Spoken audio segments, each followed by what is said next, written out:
లోకు ధైర్యాన్ని ఓ ఖడ్గం శాసిస్తుంది. మన ప్రాణాలకు విలువే లేదా నాన్న?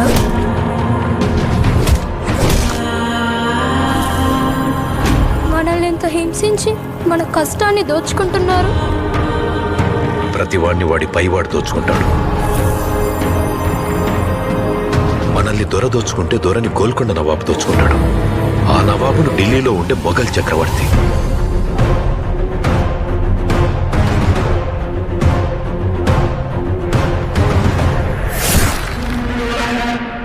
మన పైనున్న ఈ దొంగలందరినీ దోచుకోవడానికి ఆ భగవంతుడు ఖచ్చితంగా ఒకరిని పంపిస్తాడు.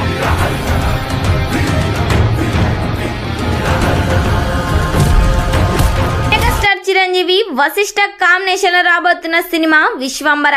ఈ సినిమా స్టోరీ మొత్తం టైం ట్రావెల్ నేపథ్యంలో సాగుతుంది. Vashishta Bimbisara blockbuster movie తర్వాత విశ్వంబర సినిమాను చాలా జాగ్రత్తగా డైరెక్ట్ చేస్తున్నాడు. ఈ సినిమాలో హీరోయిన్ గా త్రిష నటిస్తుంది. ఐటమ్ సాంగ్ కోసం అయితే శ్రీలీలను తీసుకోబోతున్నారు. ఎంఎం కీరవాణి సంగీతం అందిస్తున్నారు. జగదేక వీరుడు అతిలోక సుందరిలో ఎలాంటి డైలాగ్స్ అయితే ఉన్నాయో అంతకు మించి ఈ సినిమాలో వశిష్ఠ డిజైన్ చేయబోతున్నారు. ఈ సినిమా నుండి త్వరలోనే మరో ట్రైలర్ అప్డేట్ అయితే రాబోతుంది. అందుకు మెగా ఫ్యాన్స్ అయితే ఫుల్ ఖుషిగా ఉన్నారు. మరి ఈ సినిమా థియేటర్స్ లో రిలీజ్ అయితే ఎన్ని కోట్లు కలెక్ట్ చేస్తుందని మీరు ఎక్స్పెక్ట్ చేస్తున్నారో ఖచ్చితంగా ఈ వీడియోకి కామెంట్ చేయండి.